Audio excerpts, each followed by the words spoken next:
TikTok Shop is taking over the world. Live streams of people flogging products that look exactly like the home shopping channel segments we've been watching for 40 years, except now it's algorithmically driven, feeding us things we never knew we wanted, and it's raking in billions of dollars, roughly doubling every year for 3 years straight. It's officially the fastest growing e-commerce channel in modern retail history. So today we're exploring why we're all suddenly so addicted to live shopping. But I can't survive this e-commerce nightmare alone. I'm going to need a man whose entire house is filled with poor quality electronics that he bought from his favorite influencer at 2 a.m. Johnny, ready to hand over your hard-earned money for more makeup and candy in a TikTok Shop live flash sale, sir?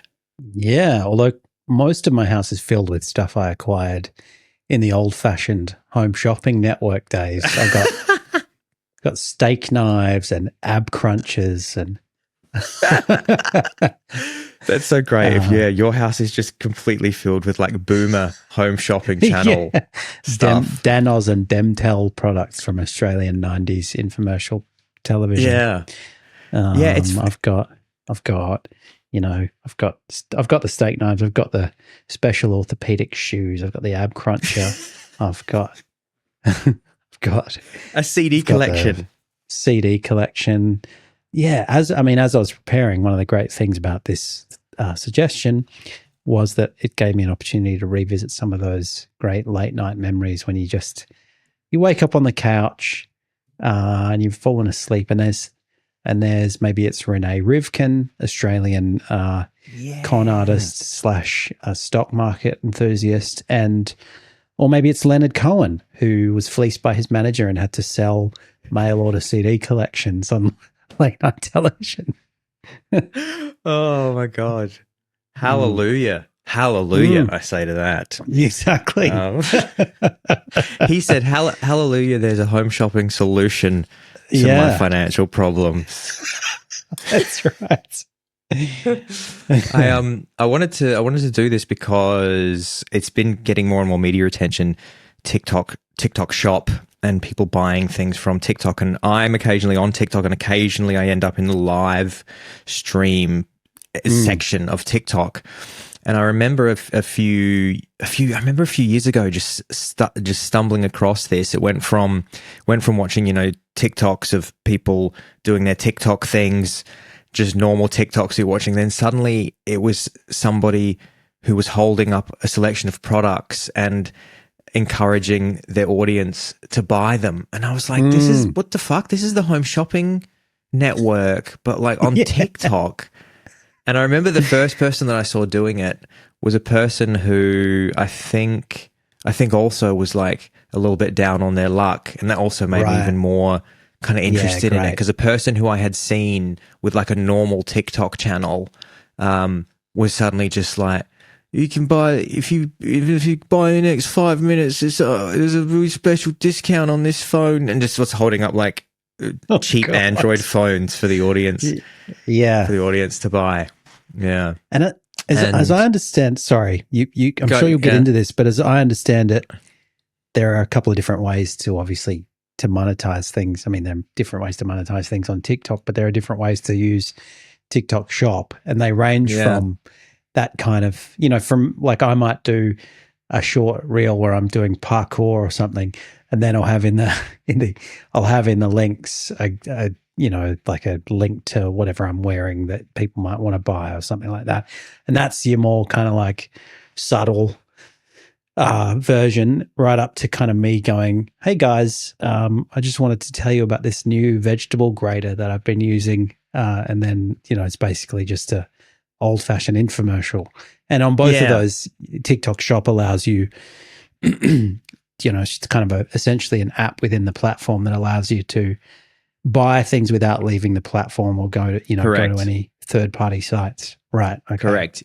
So it's a store. It's a store built directly in TikTok. You don't have to leave the platform. You can just clickety clack in there and buy the things. And I guess the more interesting thing, there are traditional affiliate link kind of videos on TikTok that are not live. So sometimes people post videos that say, "Oh, I've got all these I used to have all these blackheads on my nose, and then I started using this product, and they all went away." And then and you can buy it in the link, and then you click on the link, and it's an affiliate link. They get a commission for the sale of that particular thing. But the more interesting thing is this TikTok Shop Live, essentially, which is people going live on TikTok every day and selling products. And so sometimes what this will look like is an actual business. So for example, I've seen like candy stores around the world will suddenly you'll get a video suddenly of somebody in the candy store that they run saying, "Hey guys, we've got lemon drops on special today. You better grab them really quickly." So that's somebody who kind of owns their own business. I've even seen there's a guy in London, like a butcher who just sells meat on TikTok live. So he's just like, "Hey, I've got like steaks and bacon here," and then he just ships them out to people around the UK. Just in Brick Lane. All right, come. I've got some eel pies, and then you just order your eel pie. Yeah, there's leftover curry and bagels today if you want to pick them up, guys. And 2 weeks later, I get a rotted bagel in the mailbox in Melbourne. And so there's that. And then there is like affiliate stuff where people go live and they're selling electronics from some sort of distributor, and TikTok in that case, like TikTok Shop TikTok Shop always gets a cut of these like of sales. So TikTok Shop gets a cut. The seller, so let's say I have a relationship with some company that wants to flog Android phones, then I get a commission for all the Android phones that I sell, and obviously the person selling the phones, the actual company themselves. So it's kind of split three ways in that way. They're the ones that I first saw was people just spruiking makeup and other electronics that they obviously, that they didn't, it wasn't their company. They just were selling on behalf of somebody else. Right. Yeah. And often, as I understand it, you get these kind of these moments where, because some company is trying to do all this through, their kind of affiliate creators, you'll get like, you kind of two creators. One of them might be about, I don't know, street art, and one might be about investing, and they're suddenly just both hawking at the identical products to you, which will be nothing to do with either of those things. They'll be like, this is a filter for your tap that we both just happen to really love right now. Yeah, that's right. That's great. This is just what's inspiring us this week. Are these fresh steaks from a London butcher that we're trying to flog to you? So like it's really interesting because the psychology behind live selling, it converts at a much higher rate than just normal advertisements. And part of that is because we have this parasocial relationship with the creators. So like you're more likely to buy from somebody that you like. Everybody in marketing obviously knows this, but if you're a creator and you have followers on TikTok and your audience likes you, they're just much more willing to buy from you. So if you just start saying, "Hey, I've got this makeup and clothing is a huge one on TikTok Shop." Okay. And so you can just start holding these products up and people will sit there and watch you. The other huge change, the main difference between the home shopping channel, and actually maybe I should just say, speaking of the home shopping channel, there was I think the first home shopping channel was this thing called the Quality, Value and Convenience channel, which was founded in 1986. And again, the whole thing was based around this kind of parasocial relationship with the seller and the audience, but also there's always classic urgency injected into all of these things. So there's always this scarcity, this urgency of, if you don't buy the steak knives, and you would recognize this, of course, hey guys, but if you buy today and there's a special gift included, but it's only for the next, it's only for the first 100 callers that call through will get a special bonus gift. So there's always that, and TikTok Shop is exactly the same. Like everybody builds in this real time urgency and scarcity into the sales. So it's like, guys, only for the next 5 minutes, we're going to do this and this and this.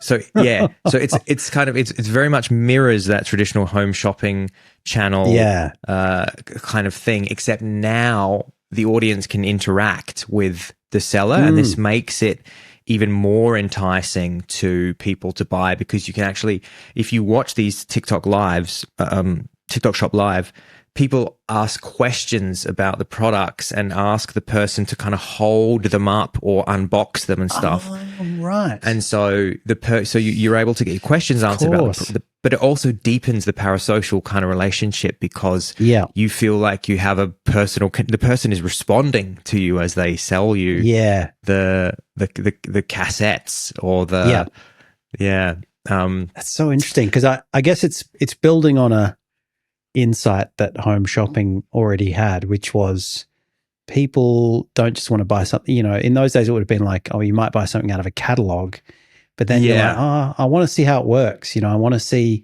a moving image of someone chopping their vegetables with this thing, or spiraling their carrots, or whatever the hell. That's it shows you all that. And it also creates this kind of, you know, you've got this kind of before and after sort of satisfying imagery. Here's a problem that you didn't know that you had, but actually you do have it, and here's our fix for it. And it's you know, it's $9.99 and you got to buy it in the next 10 minutes. But you can see it, you know, being used. And so you're more likely to trust that it works than if you've just seen an image of it or whatever. And then this is the next thing where you can go, well, I want to see it do this. Can you do that with it? Yeah. There might have been, I guess, people, and there were like, you know, the kind of parasocial equivalent in those days was some of these shows, if they were live late night shows, they'd have like a call-in capacity, and you'd get some lonely old lady going, oh, they're lovely, I might get some of those for my grandson. And the guys going, that's great, Dorothy, you do that. Or Sarah Goldfarb from Requiem for a Dream. Is that her name? Calling up. Yeah, Sarah Goldfarb. I'm going to be on the television. Some of the numbers here are like staggering. So the global, the gross merchandise value globally. So I think revenue, it's sold in 2023, it was like 11 billion across. This is TikTok, so not including China, because China doesn't actually have TikTok. They have their own thing that's called Douyin. So this is separate from TikTok China. The other thing worth mentioning is this exploded in China before it did in the West, like these live shopping things. I think a lot of people will have come across the Chinese live shopping videos on their own social media, because it's crazy. You sometimes will see, like I've seen videos of like there'll be a bridge somewhere in China, and there's like 1,000 influencers that are sitting there with the ring light and the phone pointed at them, and they are just like selling, and they've got a pretty city background. Then you look and it's just like 1,000 influencers all selling stuff on TikTok Shop on the Douyin equivalent, the Douyin app in China. Yeah, and people may have also seen there's people in China that sell things, and I've seen one of this woman. I think she's quite famous. And she sort of brings products on screen for like 3 seconds and then just like moves it off screen. And she's just like doing this little dance going, here's this, and then here's this, and then here's this. So they've taken it to a whole other level in China. And some of them are kind of old-fashioned variety show style, as from what I hear. They'll have like someone singing a song, and then they'll get back to selling something. So it's a kind of like 21st century version of the old-fashioned, like the Today or the morning show in Australia, where you have like some crappy lounge singer do a number, and then you get back to infomercials. Except it's for people with, you know, modern attention spans.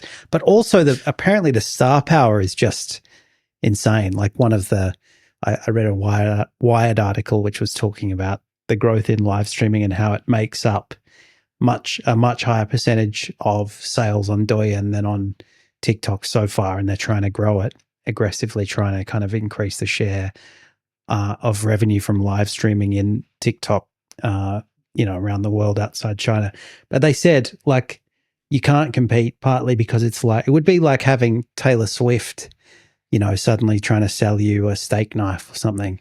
And people would be like, holy shit, I can't believe Taylor Swift is on my screen just like interacting with me. And, I better buy this, whatever the hell she's selling. Like, it's just these are people who in China have kind of massive status and pull. Yeah.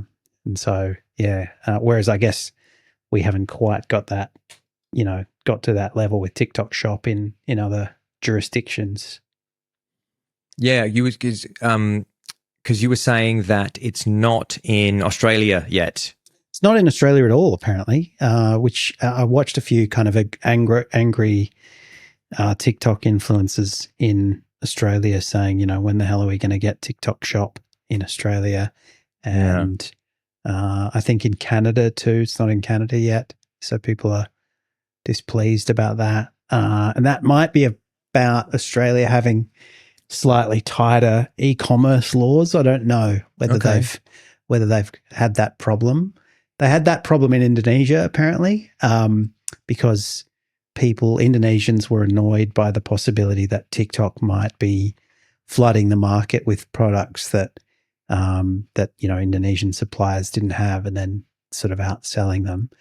And from what I understand, at TikTok or ByteDance responded by spending like $1.5 billion just buying some Indonesian company and then selling the products kind of notionally through that company, but basically just, kind of shoehorning in TikTok Shop through this other, Indonesian front company essentially that they paid billions of dollars for, which I guess probably also had the effect of placating Indonesian regulators that they'd paid enough money to earn their keep. But I mean, one of the concerns there, which may not be a thing elsewhere, I don't know, but is that, if TikTok starts to sell its own or source its own products and then sell them through the app, then that could be the sort of, kind of a monopoly essentially, because their whole site is basically a kind of, live market research tool, and they can say, okay, there's 10,000 people looking at, I don't know, opal necklaces right now. So let's find cheap supplier for opal necklaces and then get all our creators to just start selling it, and then tweak the algorithm so it's just on everyone's screens right now for the next 2 days or whatever. So they just, it's like a shop that is also is also the kind of shopping center within which the shop sits, and the market research company and everything. It's just kind of it's just dominating. That's the Amazon playbook. So that's what Amazon has been criticized for many years, is that people, independent businesses would sell their products on Amazon, and Amazon would do exactly what you're saying. They would recognize that there was a pattern of things being sold. They'd go, this towel is very popular. And then they would just launch an Amazon Basics version of that exact product. Yeah. So when you see Amazon Basics, it's like them just looking at the products that work and selling them themselves. So that they've been heavily criticized for that.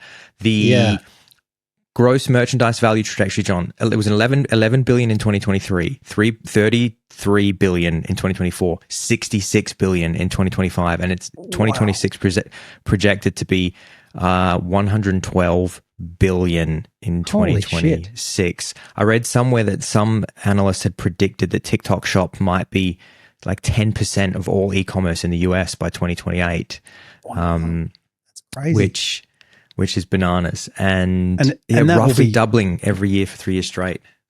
Jesus. Yeah, there was a point where it got, and this again is from a Wired article, which is maybe, so it's about a year old, or not quite, less than a year old, but it was looking at, I think, 2024 figures and saying what's now basically the size of eBay.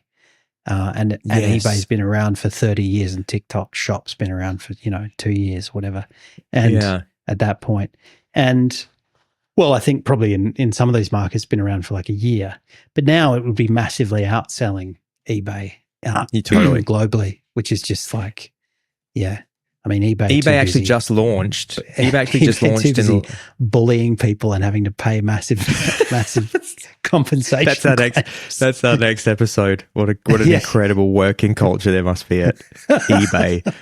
Actually, eBay just launched their own live auction function, and they've been promoting it all through Berlin for this very reason, because TikTok Shop is eating their lunch, and they can see, oh fuck, we should do, like, we're the auction website, so well, how can we get in on this live thing? So now they're encouraging creators to do live auctions on eBay.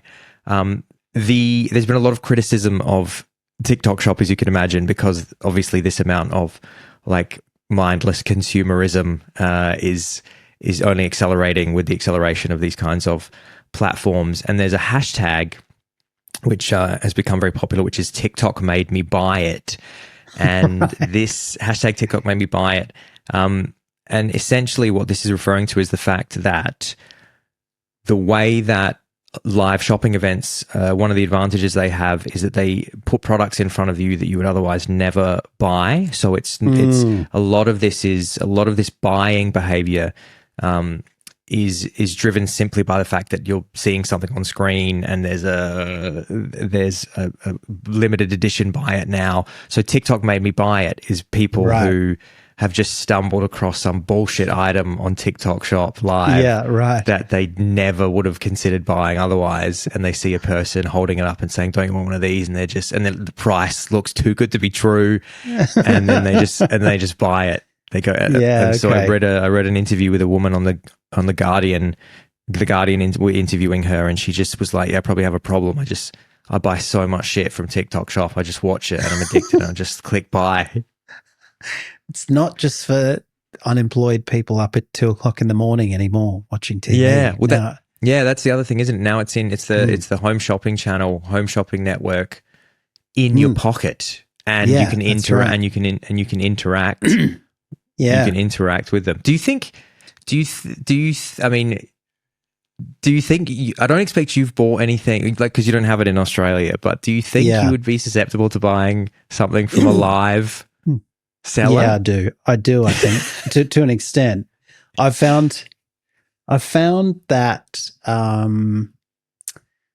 it's actually kind of been more of a thing recently, and maybe that's because, like, I think a lot of people respond to like mild stress or busyness by getting a little dopamine hit from acquiring something, and totally. I do that with, for example, with Facebook Marketplace. I've done a little bit of that. I get on there, just sift through. Sometimes I just enjoy the thought that I might, but today I saw like a crane for $500,000 and thought, maybe I'll just sell that house, live in a crane.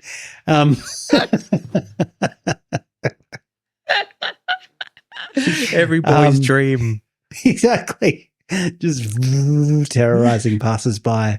But there's all kinds of weird stuff on there, like everything. And I do kind of find myself like stress shopping at times. And I think, this is kind of a dumb, dangerous habit.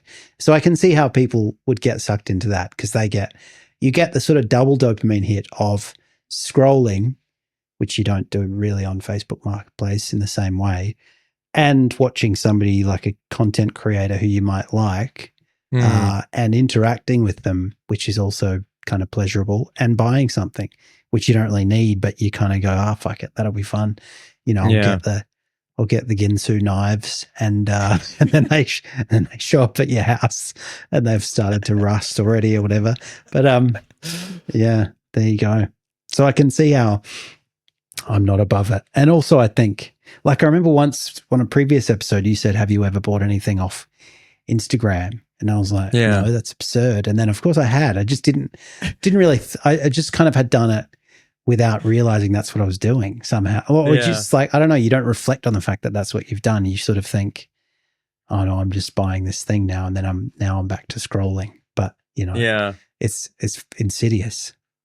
Yeah, when it's in the app like that, that's the thing. There's so little friction. And that's, I guess, that's again one of the amazing things with TikTok Shop is you can just go you can just click buy. I would actually like to just buy something to see the mechanics of it, to just go, oh, okay, so what do I do? So I click here. She's trying to sell me the foundation, and then I click here, and then I can ask her questions. One of the poor people on the Guardian interviewed said one of the things about it that sucks compared to just having an e-commerce store like website is that you just get shitloads of trolls. So you have to kind of put up with trolls the whole time while you're trying to sell things, where you're trying to sell people like a little electronic portable cooling fan, personal cooling fan, and somebody's just like telling you you're ugly or stupid or you should die or whatever. Jesus Christ. That's great. That would be you. That would be you in the comments. Totally be me. Yeah, but it reminds me of that thing where someone's saying, "Can you guys stop?" It's like that would have been TikTok, no, maybe Instagram. I can't remember now. Someone's saying, "Can you guys stop doing the tomatoes or the pineapples or something?" I'm trying to talk about something serious. Yeah, and people are just going nuts. He was trying to do something serious on a live, and they kept donating money and stuff and gifts that would make the little hat come on him or make a little squirting flower come off his lapel. I'm trying to talk about my best friend's funeral, and everyone's just going. And I guess the other interesting thing about it as well that makes you more likely to buy, and again, this is a kind of evolution from home shopping network, is that you are, for a lot of the time, you're buying from what feel like what are kind of real people. So like you would traditionally watch the home shopping network and it'd just be like two actors or two kind of entertainers. And you'd just be like, oh yeah, that's like the home shopping network guy. But now you're seeing like mums and, and small business owners and people that look just like you, because anybody can start doing it. Like I assume the way that you could basically start doing it is you would just have to get samples of the products to hold up to the screen. It looks like that's what's going on. So I guess maybe you just have to pay a small amount, and then a company will send you 10 products, and then you can just start selling straight away. You just start holding them up to the camera and saying, hey guys, I know that you followed me for gardening tips, but now I think that you should buy these headphones from me. Yeah, exactly. These are some foot odor sachets that I use that you really need to get into. Do you think, I don't know what the barriers to entry are, but do you think they'd only be interested in a certain number of followers? And how close is the DPTM TikTok to that number of followers? Yeah, that is we probably would have enough followers at least to make people check our account and go, oh, these guys have a few thousand followers on TikTok. I'm sure that they will. My mum and dad are going to be so proud of me. And I'm like, now I've turned into, I sell kitchen appliances. In that room, you'd say to Jacinta, you'd say in the evening, you'd finish work and then go into your little studio and put your ring light on and hold it on your iPhone, and then just start talking to people. There is something kind of dystopian about it, isn't there? Of like all these people staring at their phones, trying to sell things to other people, staring at their phones. Everybody's alone with these devices. Trying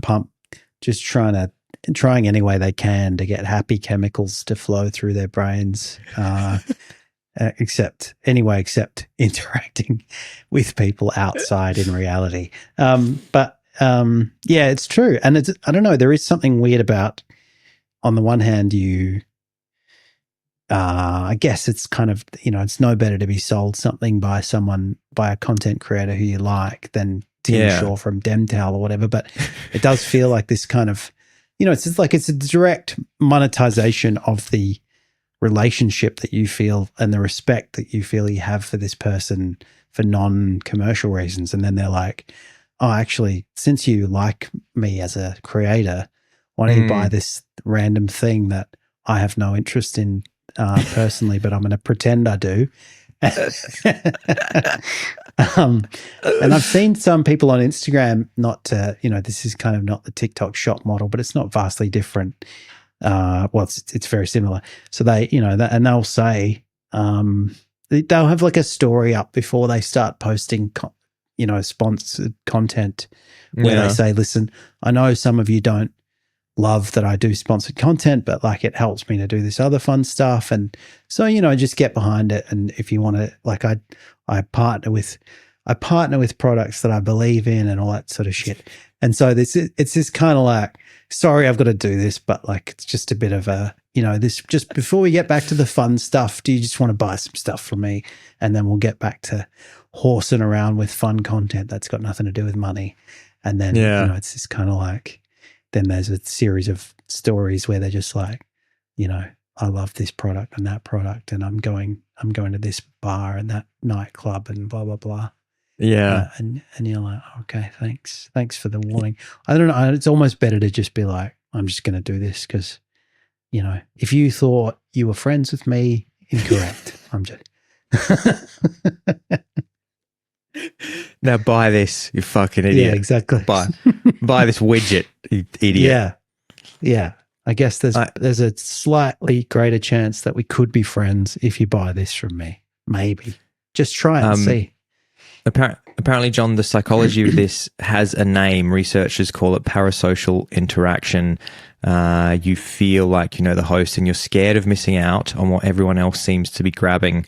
It's a formalized version of everyone's buying this. Quick, get it. And it's exactly the same as the patter from the home shopping channels. It's just the same thing you've been seeing for years and years. And I read the statistic that I think it said 67%. Here it is. 67% of TikTok users say the app has introduced them to products that they'd never even thought about before. So it isn't about people searching for what they want. It's kind of the want is being manufactured. Yeah. Okay. Wow, that's great.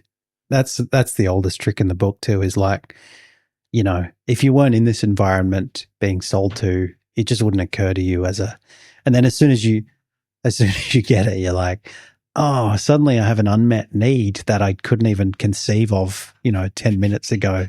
But now I can't live without this thing. And that's why earlier today, there was some noise on the local Melbourne news about someone drove around in the suburbs of Melbourne and they spotted a robot dog that didn't appear to have anyone near it. And they were like, what is going on? Are we being invaded? And it was just marching down the footpath. And then it turned out some local elderly wheelchair-bound man had just bought himself a robot dog and was controlling it from a distance. So that's probably a great example. I don't think it would have occurred to him to buy a robot dog, but he's been on the internet and he's just seen one and gone, actually, you know what? That is what I need.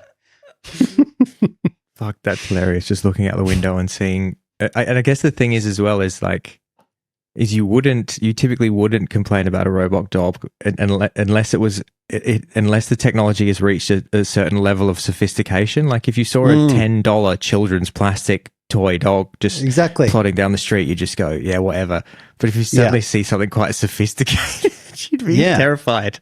Which looks like it's either about to detect a bomb or plant a bomb. You're like, I don't know about this thing. I think I should tell the police.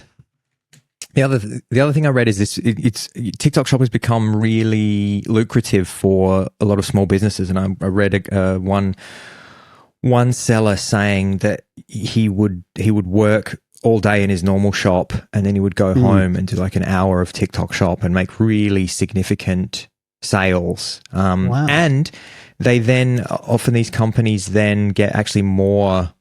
Like if you're like a candy store in London or whatever, then you actually end up getting more foot traffic because you sell these products and people get to know your cool shop. But the things that sell, the products that sell, of course, are exactly what you would expect. So it's makeup, so cosmetics, clothing, electronics, and then like I said, I've seen a lot for sweets and stuff like that. Wow. Is there, I'm just trying to think if there's a perverse component here that we can plumb. Is anyone selling their wares in live stream format? Like, I mean, that's already happening. There's going to be some sort of limit on what you can sell. I assume you can't sell like sex toys and stuff yet. Yeah. Anyway. Not. Yeah. ByteDance are a family company. ByteDance are the ultimate family company. Just a mom and pop. Right. There's a little mom and pop operation. Exactly. Yeah. But yeah, the numbers are just staggering. So 11 billion in 2023, 33 billion 2024, 66, just doubling in billions.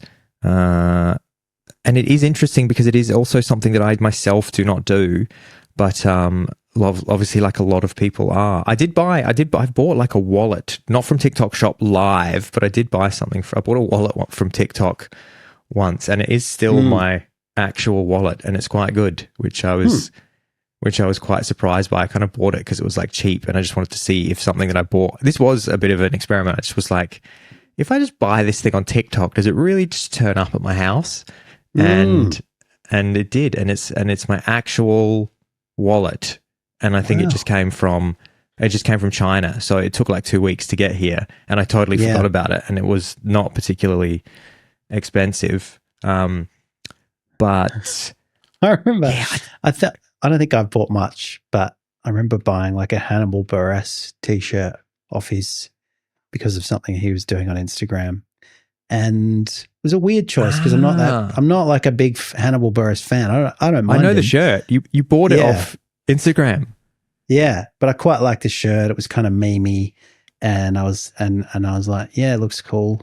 And then it turned up. But it was an example of probably, I think as well, like you must be, and this must be part of the logic of late night infomercials, is you're not cognitively at your best when you're buying crap off the TV at 2:00 in the morning, and equally you're not cognitively at your best when you're like 40 minutes into a live stream on TikTok. You're just kind of in a sort of half awake flow state, and you're like, oh yeah, that looks good. Yeah, okay. And it also kind of doesn't. There's no real money. It all feels like a bit of a game, and like I've just got to click it, and sure. Yeah, exactly. Sure, the numbers in this on the screen have gone from 60 to 20, but that doesn't really, they're just numbers, If I had to pull out two $20 notes and hand them to Hannibal, I'd be like, don't know. I don't need that t-shirt actually. Well, John, I think that's been the TikTok Shop episode, and I cannot wait to get on there right now. And it's Sunday morning. It's a beautiful sunny Sunday morning. What a better way for me to spend it than to get back into bed, pull the covers up, pull the blinds down to block the sun out, open up TikTok Shop, and just stare at that screen and just clickety-clack away. The first thing you should buy is just better blackout blinds, so you can continue just a series of products to enhance your ability to TikTok Shop. I'm gonna get a phone stand. I'm gonna get a special. I'm gonna get an extra power bank, a couple of power banks, and maybe it's something I can rest. A special support pillow for me in my bed. Maybe some special clicking gloves for just tapping the screen to buy. That's right. Like driving extra long charging cord so that you can, if you need to walk to the toilet mid-purchase, you can just do that. Not have to. I buy little fingerless leather gloves to shop with. They're like driving gloves, but I just use them to do my e-com. Just easy on the hands. Well, that has been so much fun. Thank you so much for TikTok shopping with me today, John. And everybody, if you've enjoyed this episode, you can check us out on YouTube. Go on over there and subscribe. All the episodes are recorded in video, and I think a lot of people will be seeing that if you're on Spotify and you have the video function going, then you can also watch the video of us on Spotify. Beautiful. Thank you so much, everybody, and we can't wait to see you next week. The podcast.